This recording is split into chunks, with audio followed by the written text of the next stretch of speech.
Hello, listeners. Welcome to episode 3 of Homegrown KC podcast Patreon edition. Homegrown KC is a podcast dedicated to exploring Kansas City's fascinating history and sharing stories from its rich past. I'm your host, Laura. Joining me today is local historian Pat O'Neill. Welcome to the show. Well, good, Laura. It's good to be here. Thank you for joining us today. So I asked you to join us because we have St. Patrick's Day this month. 'Tis the season. Tis the season. Yeah. So tell us about yourself. Well, I'm homegrown, like your show. I'm a fifth generation Kansas Cityan. My great grandparents came from Ireland in the 1850s and were worked around the coal mines in Scranton, Pennsylvania, near Scranton. Actually, my great grandfather drove the gravity train that hauled the coal down off the mountains, and they moved here. They came here in the early 1880s. And since then, our family's been, involved in a lot of civic affairs. They started with a meat market downtown, O'Neill and Duffy Meats, and then one of the sons became an infamous politician with Jim Pendergast and later Tom Pendergast, and there was an alderman from he was the alderman from the first ward. And what's ironic is I come from a family of 7 boys, and one of my brothers, Kevin, is now the councilman from the first district, so it's almost 100 years later. So we've kind of followed that tune. Been involved in a lot of Kansas City. I was a journalist early on, not a very good one, I might add, but I was a feature writer and loved to do stories on history out in Colorado, and I ran a little newspaper there. And since then, my brothers and I have been involved in a lot of different things. I've run probably 50 political campaigns, issues, and we started, the Irish Fest, and I was chairman of the parade back in the day. So Irish seems to be my thing, but it was what I was always interested in. And when I wrote this book, first version of this book, almost 20 years ago, and I just did a recent version about 4 or 5 years ago, it was fun for me because I was curious about, I had a chance to still interview a lot of the immigrants that came after World War II. And now a lot of them have since passed, since I had the chance to do that. And then it was amazing. I did some 80 interviews, I think, of either immigrants, men and women, or their kids, oftentimes. And I collected photographs from them, and I was amazed. The very first interview I did, I came up with a letter from a maid to her sister in Ireland in 1857 from down in Kansas City saying, "I'm learning the streets. I haven't been out of it yet because it's so muddy, but, and my brothers, the 2 brothers, are at work digging the streets, when they were actually digging through the bluffs. They were making 50 cents a day." Mm-hmm. So anyway, from there, it was just found, stories about sports and politics and religion and all that. And I always tell people this book it's called From the Bottom Up, Story of the Irish in Kansas City. I always tell people it's really just a microcosm history of Kansas City, just told through Irish eyes. Mm-hmm. Yeah, I see that, definitely. So you said you started the Irish Fest?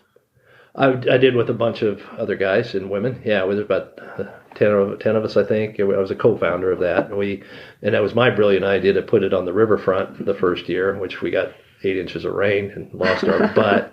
but what doesn't kill you makes you stronger. And we all came back, and Crown Center reached out to us that next year, and we were $100,000 in the hole right off the bat, but they helped us get on our feet, and it turned out to be a blessing because it's really been able to grow at Crown Center. And this will be, I think, I don't do math, but it's since 2003. We've been there since 2004, and it's turned into one of the bigger Irish fests in the country. Probably the third largest, I think. Yeah. That's so cool. Of course, my dad used to, he was the first. For the parade, he started the parade with a couple other guys, Mike Murphy, the radio guy, and Danny Hogarty, the saloon keeper, and they did it just to bring some business into Danny Hogarty's saloon downtown because it was dead as a doornail on St. Patrick's Day. And let's have a parade, and let's have a parade, and they called it the world's worst and shortest parade. The radio guy did, and they were afraid that if nobody showed up, that they'd be embarrassed. And so, but my dad was a publicist, and he, of course, got a hold of Channel 9, and they came down and covered it, and the Star covered it. And my mom had made this sign in the car on the way down there. My mom, my mom fancies herself as an artist, but she couldn't draw between the lines. But she, after 7 boys, she was probably a little mentally unstable at that point in her life. No, I'm kidding. She was a wonderful lady. But she painted the sign, said parade, and then she put another one said end of parade, and they tied strings to it and put it over Danny Hogarty's head because they figured if nobody else showed up, he's big enough to be a parade all by himself. He was a Falstaffian saloon keeper. Okay. So anyway, and then that just continued to grow, and I started working on it when I came back from Colorado, where I was a journalist, such as it was, for 7 or 8 years, and then out of that came the Irish Fest, because we wanted to be able to showcase more than just green beer and marching down the street. And so the Irish Fest, and then in turn now the Irish Center, which are kind of attached at the hip. Our goal is just to celebrate the culture, not just the culture as it was when most of our grandparents and great-grandparents came here, but the culture as it is today in Ireland. And so that's what showcase the arts, the comedy, the dancing, the literature, all those kinds of things. That's what we try to do. So the parade came first. When did the Irish Center begin? Center started, I don't remember the exact date. It was first in Union Station, and then we were able to purchase a building on Linwood, right off Main, called Drexel Hall, which is a classic 1909. It was built to be a dance hall, and we have our offices there. It's an old building, but we're fixing it up and doing a lot of events there. And we also we rent it out for weddings and family reunions and class reunions and celebrations of life and all those kinds of things. And those rentals help pay for the operations of the Irish Center, which is really one of our biggest programs is genealogy, which we provide for people, and services, and concerts and lectures and all those kinds of things. Okay. So do you guys have a like an archive or anything then where you do your genealogy research? Yeah, it's all archives now in those little boxes they call computers. But yeah, okay. And Barbara Scanlon and Stacy Hodges and some others, volunteers, are really good at that. They're professional, and like at Irish Fest, they'll be at Irish Fest, and there'll be a line. There'll be 10 or 12 volunteers helping you with your genealogy. It's free, and we do that at the center all year round. Okay, very cool.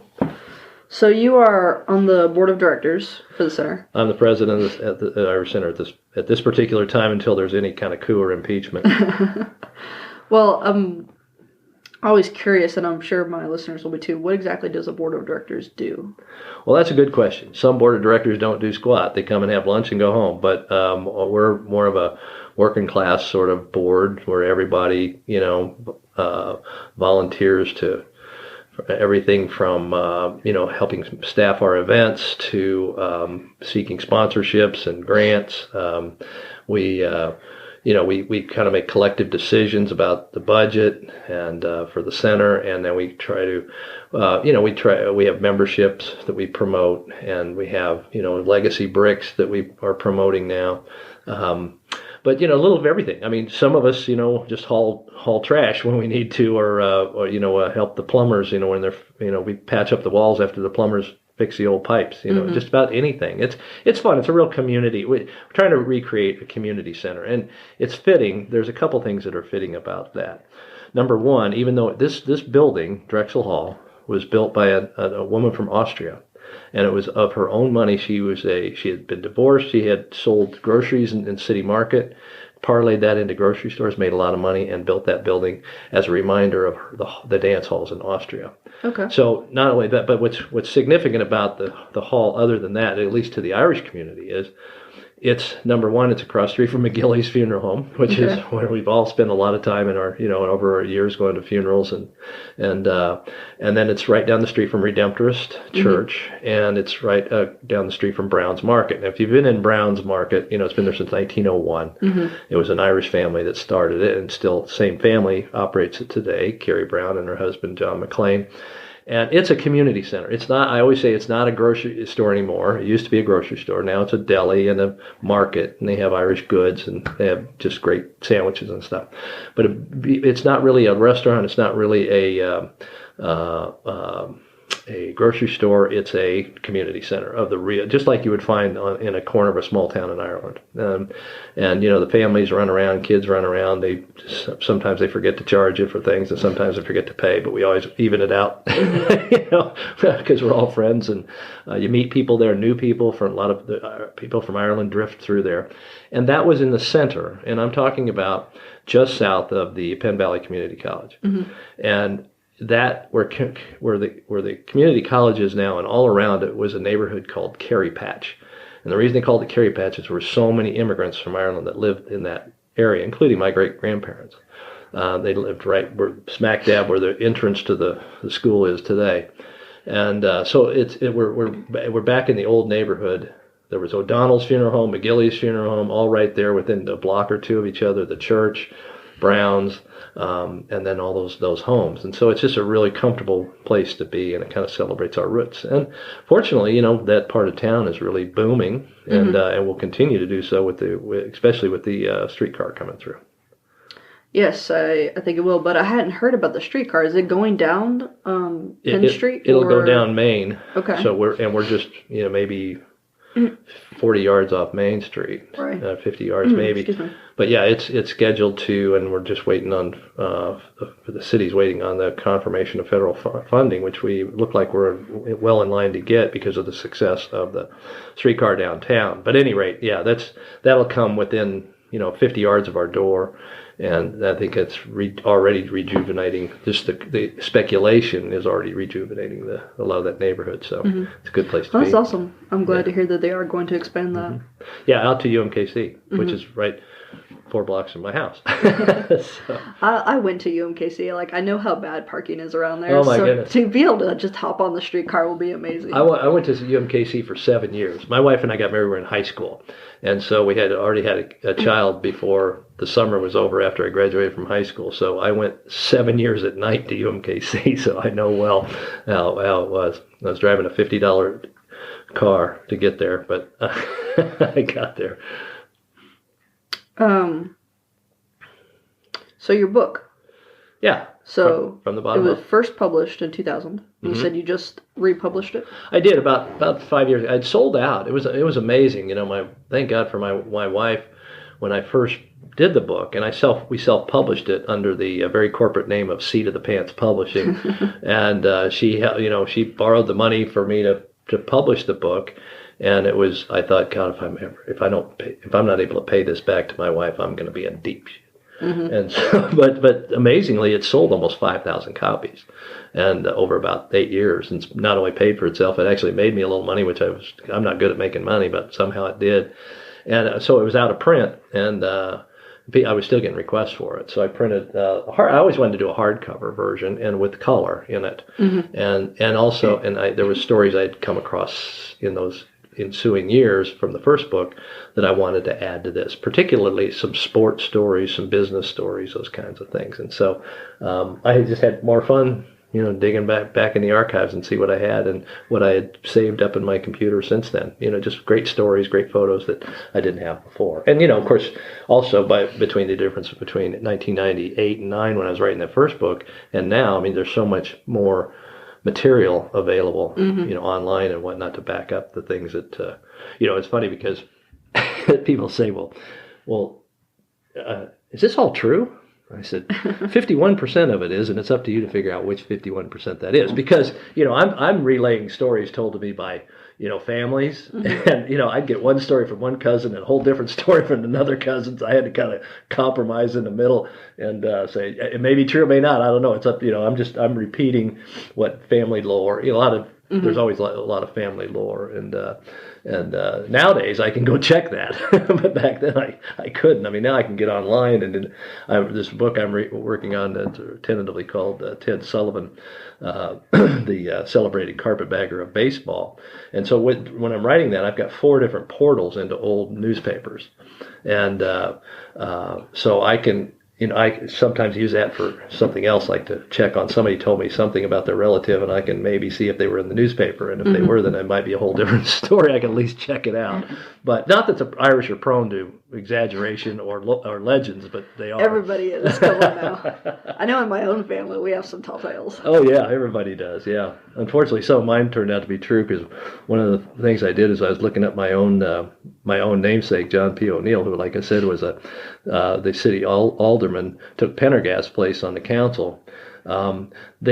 I found articles that were not flattering about my namesake, including one where he was running for office for re-election, and they said the re-election and exaltation of John P. O'Neill would be worse for the voters of Kansas City than a bout of Asiatic cholera.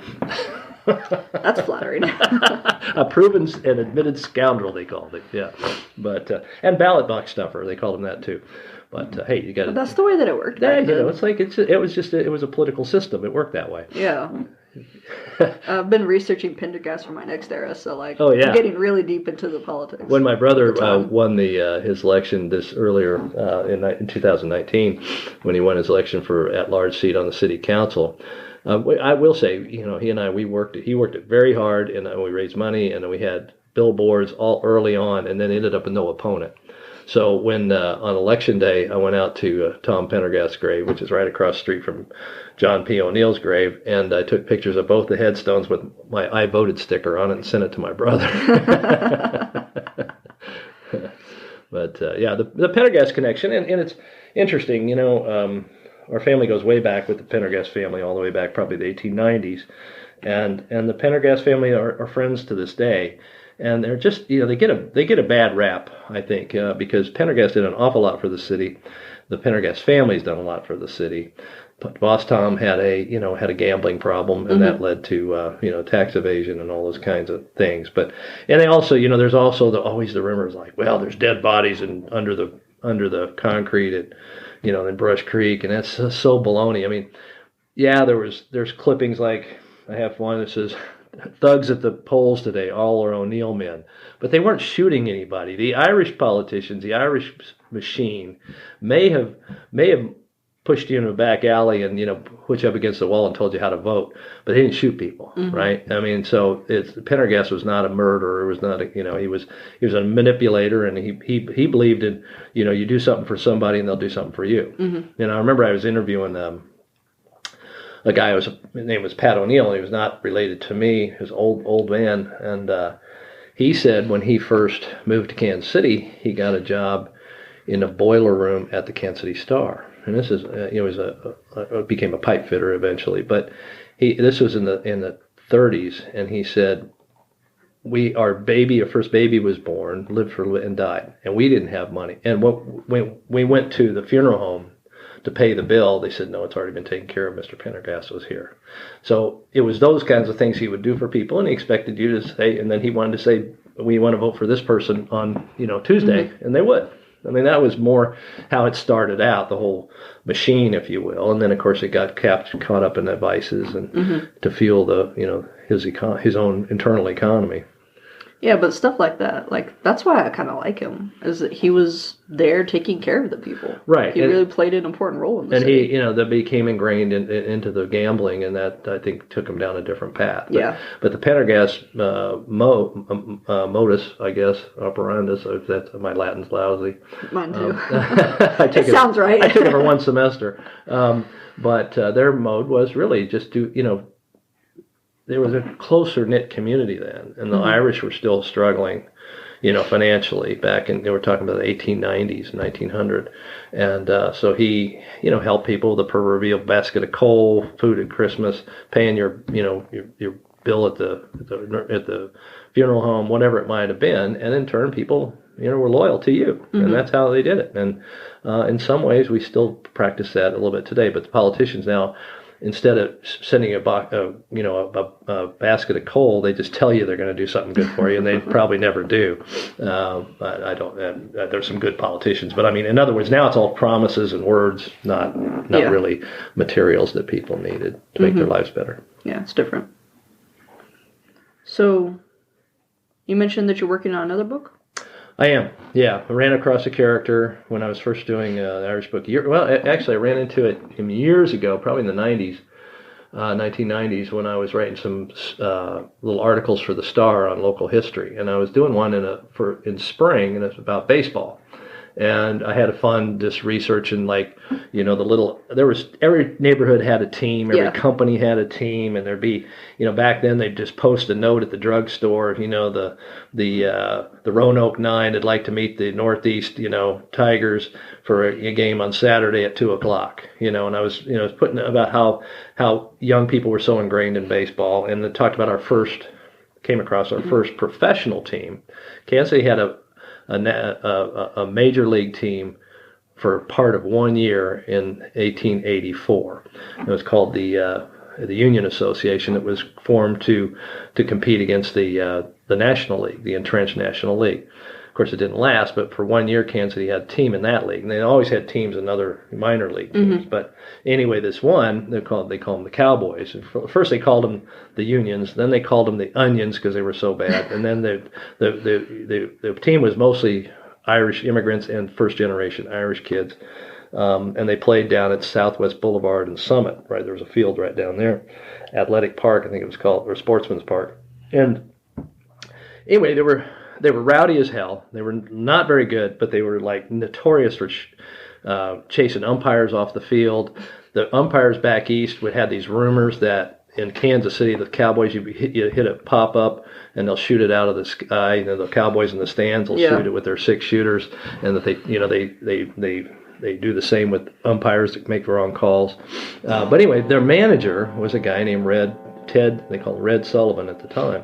And I was fascinated by him because he was a native of County Clare in Ireland. And at first I couldn't find much on him. When I went back years later I found a little more information. Well, I found that he was the guy that coined the term fan for fanatics. Oh, okay. And so you'll see, if you remember, that when we did the All-Star game here, the billboards were all welcome fanatics. Well, that was our company did all those boards. But then we started looking into more and more. Couldn't find anything at first. And then my friend Tom Kaufman and I were working on it just as a fun project, and for the last 3 years or so. And then we got into archives, and since then we've probably read 2,000 to 3,000 old newspaper articles by him, about him, or mentioning him. And it turns out he was one of the greatest characters in the history of the game. They called him the daddy of baseball back then. They called him, he managed the Washington Senators. He was the first scout, the first broker in baseball. And he was told the most outrageous stories. You had to love him, because here's an Irish guy telling you about, he's the first manager to pitch a dead pitcher in a game, but just things like that. And what's his name again? His name was Ted Sullivan. Okay. And he was actually, he had gone to school, which, got deeper into it. He had gone to college in St. Mary's, Kansas, which is just north of Topeka. And back in the 1870s, and they had a ball team there, and he was the captain of the baseball team. And a freshman came in that he liked. He thought was a good player and smart player, and it was Charlie Comiskey at Comiskey Park in Chicago. Okay. And Charlie Comiskey actually became one of the best first basemen in baseball in the old days, which people don't realize. They just think of him as the magnate that owned the Chicago White Sox for years. But anyway, they became best friends forever. And so he traveled. This man he was ubiquitous. He traveled everywhere all the time. And he was scouting players, signing players, managing teams, starting minor leagues in the Texas and, all over the country, and just spinning tales all the way. He had a typewriter. He typed on trains and things and sent in. I think he invented the press release, right? But at any rate, so it's been a fun journey to follow him through his life. And he took the White Sox and the Giants on a tour of the world in 1913 and 14, and they played in Kansas City. They played all over on their way to the coast, and then they took a ship to Japan, and they played in Japan, the Philippines, and Australia, and France, and Italy, and all over the country. But anyway, so that's my next book, and it's in the process. A publisher is awaiting my edits right now, because I like Blarney more than I like necessarily facts and figures, and so they decided I need end notes in this book, and there's 700 end notes that I have to do. End notes can be a pain. Oh, and because we hadn't anticipated doing that, so I'm not sure I might have a clipping of a an old newspaper. We went to first before we got into the digital archives around the country. We traveled to Dubuque, Iowa, where he kind of started, and then in St. Louis, and Milwaukee, and we've been in Chicago. We've been and we were Paris, Texas, and we would go through microfilm in Clinton, Iowa, all these places he was, and then. So, I might write in the margin. I wouldn't even take a picture then. It was like, I'd like maybe a mimeograph or a, photocopy of something. And I might have written on the back or on the notebook somewhere the date, and I may have not even have kept that. So I just was quoting from a newspaper of the day. So now I have to go back, oh God, where did I get that? And what day was it? And all that kind of stuff. So it's like writing a term paper, and that's no fun. No. Writing the book was fun. Writing the notes is not fun. But yeah, it's so it should be out. I'm hoping to be out opening day time next year. Cool. Well, he sounds fascinating. Well, he is. He's a great character. I mean, he'll make you laugh and make you angry. He'll make you fascinated, awestruck. All these things because he was such a flamboyant and influential character. But he was also there's a lot of. I got into a big. When about halfway through the research, I almost choked because I started realizing he called himself a master of the Negro dialect, and he was an after-dinner speaker, and he also wrote books called, Life on the Plantation, and all these books that were pretty demeaning toward African Americans. And he also so they were apologetic in nature. His yeah no it was part of the day. I mean, you're talking about 1890s 1880s 90s to 1905. What I finally had to rationalize, I took it to Bob Kendrick, because I mean he would play, his teams in Washington would play the Cuban Giants, which were a traveling African American teams, but they weren't African Americans. They were supposed to be Cubans. Okay. But they were really African-American hotel workers from the United States who were good ball players. They would have to make, if they didn't know Spanish, they'd make up their own because nobody knew Spanish back then. So, but he would play them, and he would, he'd do things like break watermelons in front of their dugout, and he would tie fried chicken to second base, those kinds of things. And he wrote these stories, coon stories from the, that's what he called some of his books. And he had published and wrote plays and all these kinds of things. He was not a lynch mob kind of character, but it was demeaning. To him, there was a word omadon. I don't know if I'm pronouncing it right, but it's a Gaelic word, and it meant stupid. And that's how he considered African Americans, were just silly and stupid. And so I can't rationalize that other than in the preface to say that he was kind of a product of his time. Immigrants of the day wanted to be mainstream Americans, and so baseball was a way to be mainstream. And with your native, players, you wanted to be like they were. So they took on the prejudices of the boys of their day. Okay. Yeah. And so so it's not an excuse. It's just a reality that they did. They wanted to be assimilated, and that seemed to be the best way to assimilate into, rather than being the no Irish need apply kind of Irish.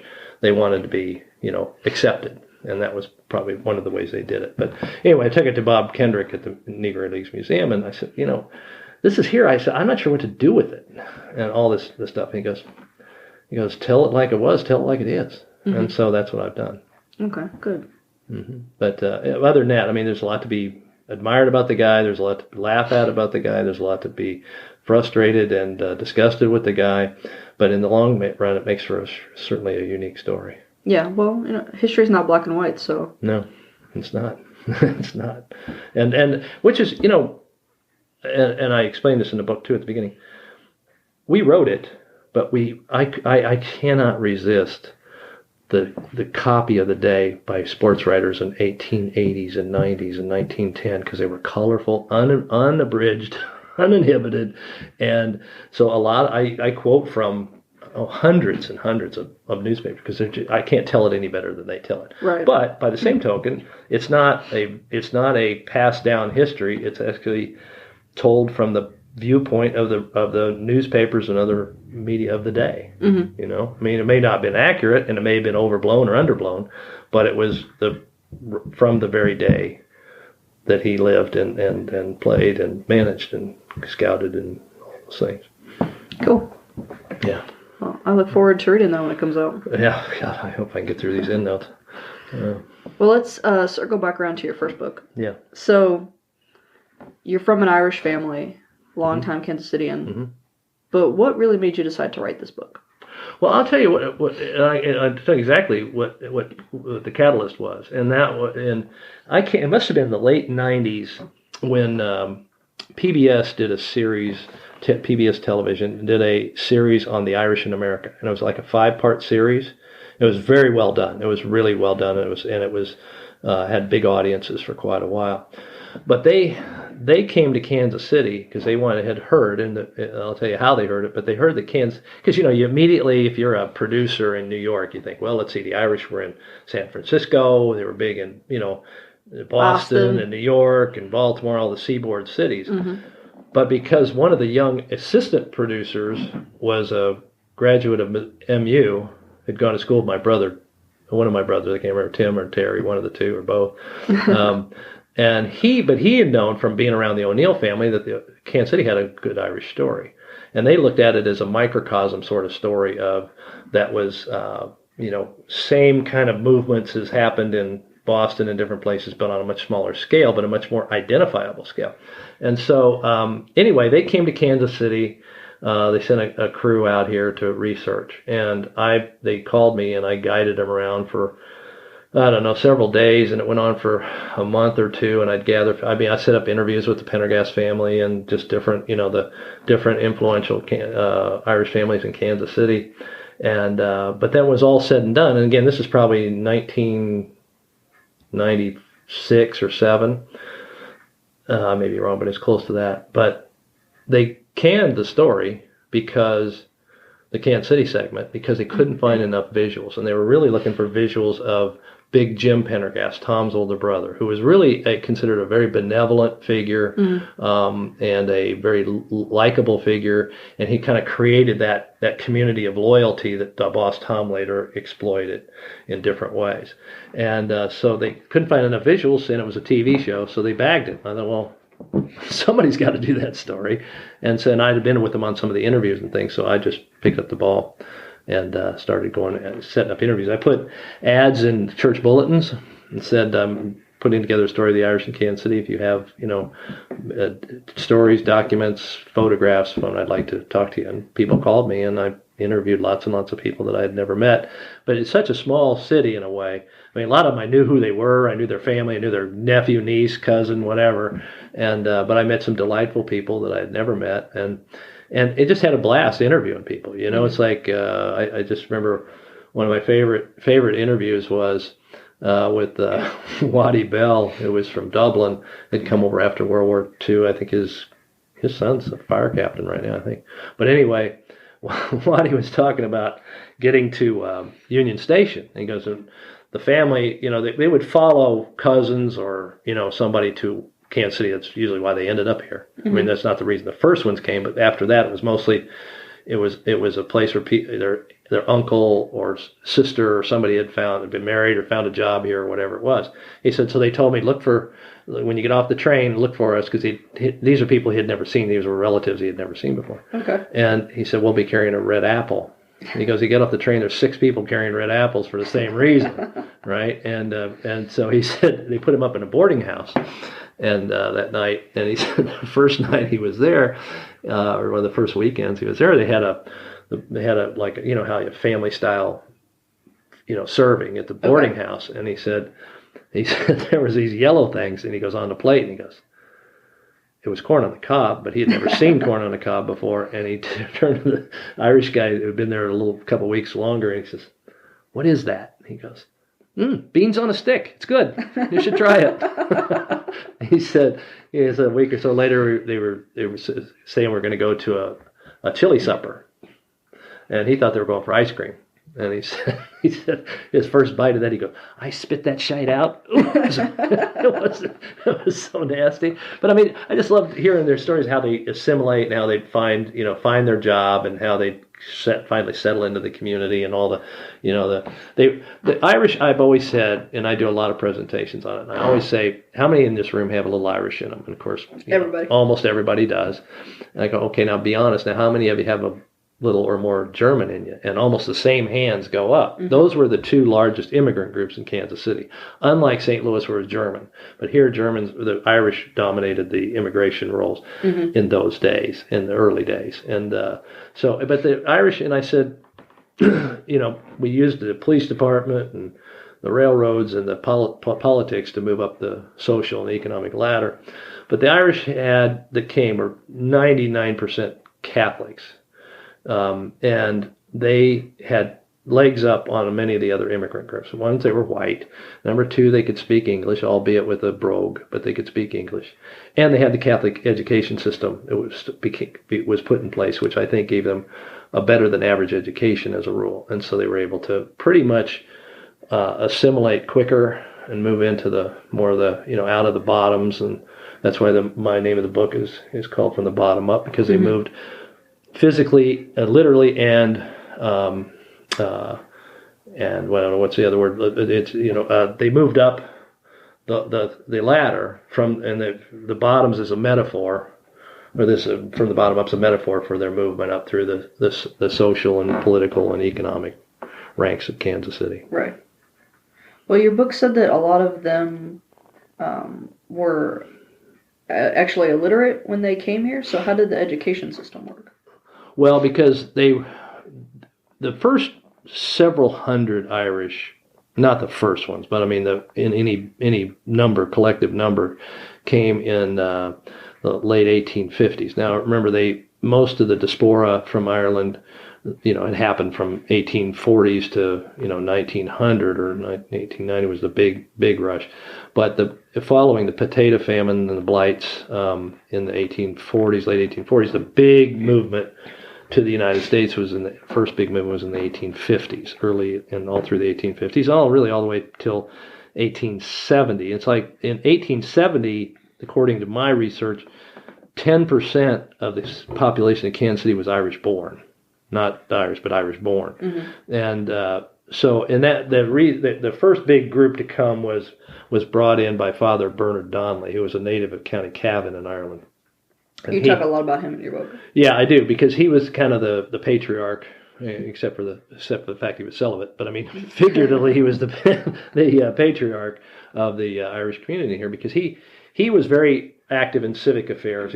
Where the cathedral is, Gold Dome Cathedral is now, he had a church there. He had built a small brick church, and he had a brickyard across the street and employed a lot of the Irish immigrants. But he particularly was responsible for putting some ads in the Irish papers back in New York and Boston and those kind of places, calling for laborers in Kansas City, basically promising them a job and a place to stay around a Catholic church, much like they had grown up with in Ireland. And so there were several, I'd say 300 to 400 probably Irish responded to that. Some of them brought their families, but at that point, they had just come into New York or whatever it might be, living in tenements. They weren't going to school. They had very little education in Ireland. And so he had already established a school here. Okay. And the cathedral parish, which was not the cathedral at the time, but that Father Donnelly's parish, if you will, put up a lot of those people that came in boarding houses up and down off Broadway, down where we'd say the Garment District is now, mm-hmm. And then gave them jobs either in his brickyard, or they got jobs working for the city under contractors, many of them Irish contractors, digging, the 60 and 80 foot bluffs down were downtown are now gone because the Irish, who picked and shoveled mm-hmm. and took those mountains away. So you said that the Gold Dome Church, and that's a beautiful building. It's mm-hmm. on my list of things I need to go and look at closer. Mm-hmm. It's sitting on the site of his church. Mm-hmm. Mm-hmm. So his original building that was not built. There. This church was built. He was a very, very beloved figure. He he personally funded orphanages and a lot of other things, Catholic organizations around the city. But yeah, that church was built shortly after he died. Okay. And it was basically kind of built in his memory. And that since then, that's been where, O'Neill funerals have been, and, a lot of, all right, there was they had a school behind the, what's now the cathedral building, and it was called the commercial school. And my grandfather went to that commercial school.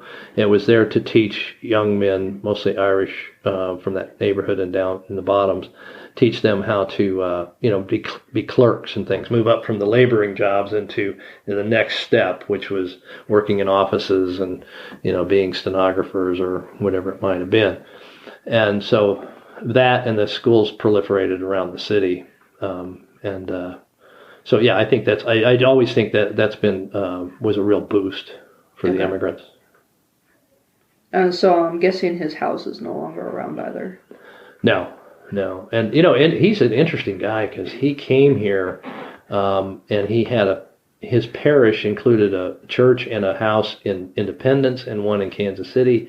And his parish that he covered, back in those days, was kind of a ad hoc sort of parish. I mean, it wasn't very formal, but I think they said his parish was larger than some small European kingdoms. I mean, it went from, like, I want to say Cameron down to like Joplin. It was like he covered that on horseback and stayed all over. Just before and during the Civil War, he was all over, and then they consolidated it into Kansas City, and there's some he was a great story, and I'm going to take a family today by the old St. Patrick's Church down at 8th and Cherry, and the bricks from that were used to build St. Patrick's were from Father Donnelly's brickyard. So that's cool. Yeah, so yeah. I'll have to swing by there sometime and look at it. Yeah, it's a cool little church. Yeah, it's supposed to be haunted. We have a lot of hauntings in Kansas City. I'm going to get into those in October, I think. I'm looking forward to that. Let me know. I've got a script. I did a script for the a Ghost and Gangster tour for the folks that own the haunted houses, the Beast and the Edge of Hell and all that. And we did a couple of those tours until the bus broke down. Then we haven't done them anymore. But I got a great script. If you need it, you can take from it what you want. Okay. But so anyway, yeah, it's the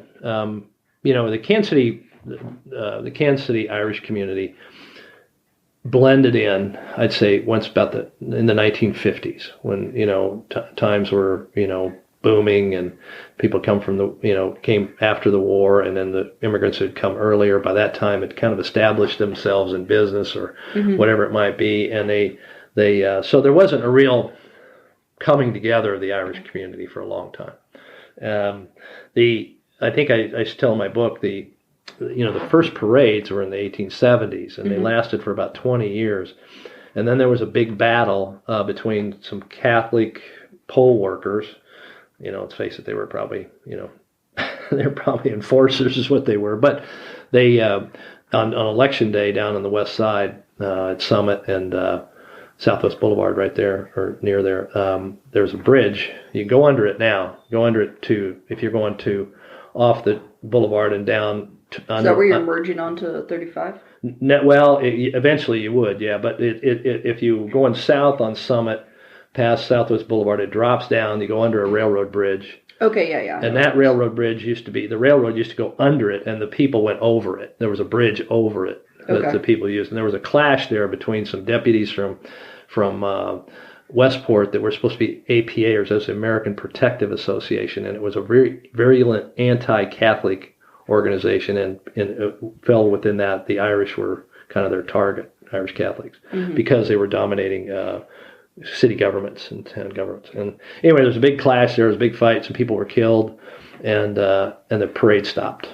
Because they became inflammatory to the natives population. So it wasn't until my dad and his characters made that parade that they called they said a block and a fifth into Hogarty's Bar, that people started, the parade started back up, and at that time we were getting some new waves of immigrants, including some musicians, and they started playing at different taverns and restaurants. and it's kind of rekindled the Irish awareness in the city, and then now it's evolved into the Irish Fest and the Irish Center and all those kinds of organizations. So it's been everybody wants to know where the roots are, and we've always been ecumenical in that. The parade's always included everybody, for instance, but we want to. A lot of people searching for the roots these days, and they still have the idea of Ireland as being leprechauns and rainbows. It's not, and so we try to talk about the history, but then we try to educate folks too on the evolution of the country, from 1920s when it became a free state, and up till now, and how all the things that have impacted the country and immigration, and you'll have surges of immigration. Now we're having it again. We're seeing it again, but is that a surge into or out of Ireland? It's out of Ireland right now again because of the housing prices have gotten so expensive. Again, they were the Celtic Tiger, took a huge dive, worse than America in the housing market, 10 years ago. But it's revived to the point where nobody can afford housing. And because Irish have always had a good education system, so they have a great workforce, young workforce. And it's for them, to fly to Paris is like $60. I mean, it's not. I mean, it's so they can go all over the world whenever they want, and then they tend to meet people and a spouse or a girlfriend or boyfriend or whatever, and then they don't always come back. And so it's been an on again, off again sort of flow for the country of Ireland. But we also talk about Brexit and what's going to happen with that. How's that going to affect it, and how the Troubles, took their toll and were eventually subsided, and then now are they going to be rekindled because of the border? How are they going to enforce the borders? All that sort of thing between the euro and the pound, for instance. Yeah. So I have a gal that I went to grad school with, and her specialty was the Troubles. So yeah, I bet she's keeping a close eye on that. Sure. Yeah, and I have not been able to travel much in the north. My kids have. I've traveled a fair amount in Ireland, 4 or 5 times, I guess. My daughter and I have been over there for some business on occasion, but yeah, I'd like to visit more of the north. But and people always want to travel to Ireland, and it's like it's a great country to visit. It's a great country to visit, and so much fun, and people are really decent. And but the last time, my wife and I went. Well, my brothers and I all went after my mom died. We call her Saint Jean. We had holy cards for St. Jean. We called her the patron saint of frazzled women everywhere. And they were done by Danny Regan. Well, with 7 boys. Danny Regan did them at Hallmark, and they're laminated. They look like the real deal. Okay. And we left those in every shrine around the country and under statues in churches. We put them all over the place. But so my brothers and I, after she passed, we all went to Ireland with our wives, and all 7 of us, and there's 14 of us. And we all did a lot of stuff together in Dublin, and then we went, Cliffs of Moher and hiked and did all those things. And then Julie and I, my wife and I, spent a week in a small town in Donegal. We just happened to know somebody who knew somebody there, a friend, and we stayed at their house in a little cabin above the ocean, and it was just brilliant. It was just settled in, and it was a church and 2 pubs. What more do you need, And we walked everywhere. We hiked the mountains and caught some nice weather. You don't always get nice weather in Ireland, but anyway, if anybody's going to Ireland, I would say, visit the places you want to see, but then don't try to see the whole country. Do a little jumping around and then settle in someplace for 4 or 5 days, and just soak in the culture and kind of learn more about it. And take your time. I like to travel. Yeah. So you mentioned the APA. I was going to ask you about that. So a lot of your book was about the friction. Friction, there you go. That's a good word, between Irish and non-Irish in Kansas City. Right. And how that related to the friction between the Irish and the English. And even eventually the friction between the Irish and the Ku Klux Klan. Yeah, that was fascinating. Because by the early 20s, when the Ku Klux Klan had a convention here. Now, Star has never printed the pictures. I have them, and 1 or 2 of them are in a book. I mean, I've got pictures of the cross Definitely burning. Definitely going to come back to you for that. All sort of thing. But the APA was American Protective Association kind of came to fruition. I want to say in the 1870s, 80s after the Know Nothing Party. I think so. It must have been 80s. But anyway, it came out of Little Clinton, Iowa, which is one of the centerpieces of the story by my baseball guy. But the town had the railroads there had stopped construction and left all these Irish laborers kind of that just filtered into this town of Clinton and made it their home on the wrong side of the tracks. They populated that and eventually, surprise, surprise, took over city government. and so it so incensed the locals that all these, Shanty Irish were like running the town and the government part of the town, the council and whatnot, that he started this American Protective Association. And it spread all over the country. To the point where they claimed up more than 1 million members of this, and that there was memberships in Kansas City, and that then politics became the flashpoint for their complex, because again in Kansas City, just like in Clinton, Iowa, it was the Shannons and the Pendergasts and James A. Reed, and then James A. Reed wasn't Irish, but most of the players were, and the council was stuffed with Irish, and the county was stuffed with Irish, and so that's created these flashpoints in Kansas City, including, like I said, the murders on Southwest Boulevard in the 1894, I want to say it was, and that's when the parades stopped and the Irish kind of went. They didn't go underground by any means, but they tried to be less conspicuous, I think. Okay. Well, I just had one last question. Let me see, where was this at? Okay, yeah. So you had a story in your book about some buried treasure. Oh yeah. Can you tell us about buried treasure in Kansas City? That's interesting. We were talking about that yesterday. If you drive 12th Street and you're going to go down to the river, the West Bottoms, say, off Broadway, and you go west, and you go behind the cathedral on the south side of the cathedral, there's the Kansas City Southern building there now. And on that site was the cemetery. And a lot of the early French are buried there, the French Catholics, the Irish Catholics. In fact, when they were digging the foundation for that building in the 80s, I want to say, they found rosary beads and things of a couple bodies they had missed because they were all moved out to St. Mary's on Cleveland, 27th and Cleveland. That's where most of my family is buried too. But anyway, they had made a cut through that because it was on a hill. So 12th Street was cut down about 12, 15 feet to make it less of a hump there. But the cemetery was in disrepair to the point of rains were washing off the side of the hill and you could see caskets sticking out the side. That's when the city really got on about moving it. Okay. But before that happened, before that cut was made and that cemetery was there, Father Donnelly was the keeper of the cemetery. And he had, during the Civil War, when there was rumors of encroachment, coming, the Southern Army was moving this way, then a lot of the parishioners panicked, and the immigrants didn't use banks as a rule because they didn't trust banks, and because it wasn't something they were used to, and so they were bringing their silverware, their money, things to the priest for safekeeping, figuring they're not going to rob the priest, right? And so he buried it in that cemetery with the help of a sexton, which is an Irish guy that was the gatekeeper or the caretaker of the cemetery. Okay, I was wondering when I saw that in the book. I was like, what's a sexton? A sexton I was a sexton once. I actually ran a cemetery for 3 years when we were first married.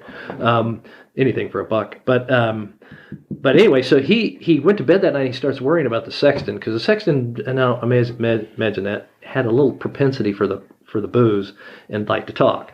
So he was scared. He thought, he's going to yap on where I put it. And so he went out in the middle of the night, either the next night or the night after, and moved it again. Ended up moving it 3 times. And the third time, after the war, it had been at dark. He couldn't remember where it was. He couldn't find. He thought he knew where it was. He couldn't find it. It was the story goes that was never found. That he reimbursed all those people that had given. He gave them equal value cash for what they had brought him, but he couldn't find it. So, I would think with all the construction down there, somebody might have accidentally found that treasure and didn't know. Well, after 100 and some odd years, it's probably dust for the most part, or just a bunch of dirt clods. You might not even see it. No, I mean, I don't know. if it's silver and hard coin. Yeah, it could be under the street. Who knows where it is. But anyway, that was the story. Yeah. Yeah, that was pretty fun. I was like, oh, Yeah. I love buried treasures. Well, speaking of the buried treasures, there's a great tunnel that's still under the bluffs at the Quality Hill. It's the old streetcar tunnel that went down into the West Bottoms, and I didn't know that it went under. It did, and it kind of the same kind of story. A friend of mine was bartending at the Peanut downtown, and he was working for me at the time, and Steve Fitzgerald. And one night they were about to dig up. They'd torn down a bunch of stuff. And they were going to build the first State Street building down there, and he said the night watchman came in the morning and was, I know I got to go pretty quick. But the night watchman came in the morning and was drinking a few beers, and he started telling about, they uncovered a tunnel over there. And I go, no, he goes, that's the old streetcar tunnel. And when you parked at the old Peanut against the hill, you could see a foundation of an old building with an archway. I thought it was like old basement. That was the entrance to the streetcar tunnel. The very, very top of it was sticking out of the ground, but everybody thought it was just part of the foundation of an old building. Mm-hmm. And so anyway, we found out from the beer drinking security guard about that tunnel, and then we ended up using it for a publicity thing to when they did the groundbreaking for that building, the State Street. Is there any other words of wisdom you're going to leave us with? Wisdom is not my forte, but no, I think it's all a good thing for us to celebrate our roots, but then acknowledge that we're all part of a bigger human race, and take pride in some of what our ancestors did to get us here.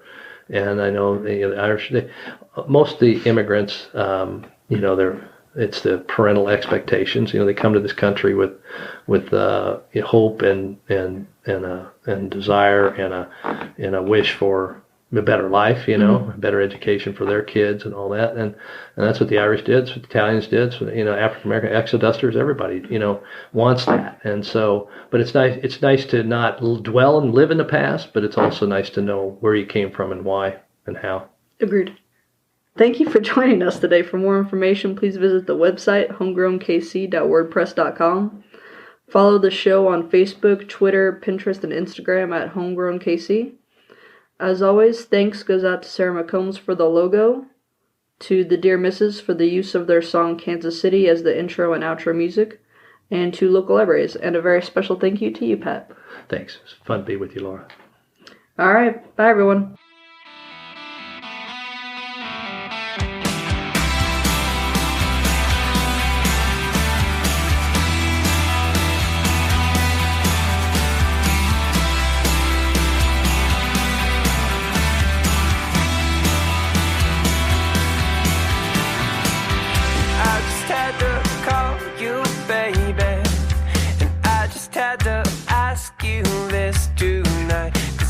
Seem to shake this feeling, and I can't seem to get you off my mind.